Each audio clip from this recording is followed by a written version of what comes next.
Kung tayo po ay hindi naging totoo sa harapan ng tayo, para kausapin ng Diyos ngayong hapon na ito.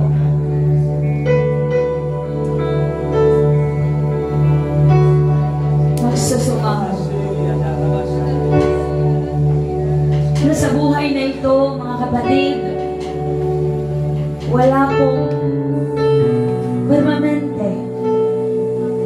Walang nagtatagal. Lahat ng meron ka ngayon ay hiram lang sa Diyos. Ang gusto ng Lord, maging good steward tayo, mabuting katiwala. Na habang tayo ay naglalakbay, naniniwala at may pananampalataya sa Diyos, lakipan natin ito ng pagiging isang tapat na katiwala. Maaring kanina lang bago ka pumunta rito, sinubok ka ng panahon, sinubok ka ng kaaway. Hindi ka naging tapat sa Diyos. Nalalaman ng Diyos ang takbo ng isipan at puso mo ngayon.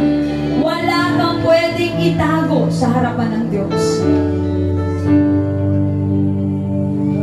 Ari po bang lahat tayo ibigit natin ang ating mga mata?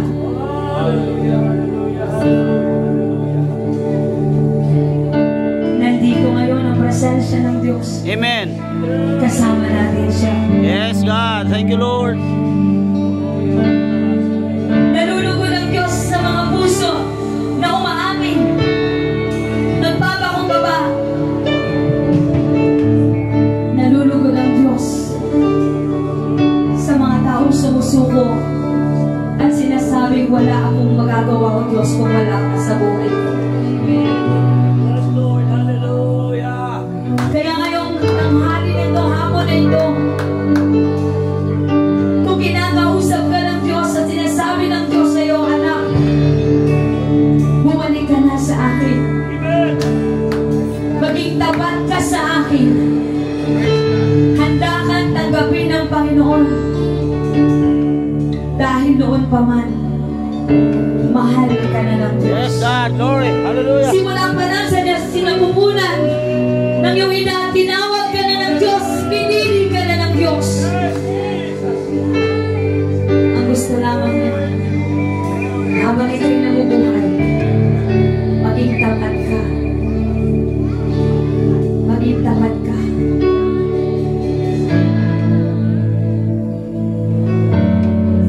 Kung ikaw ngayon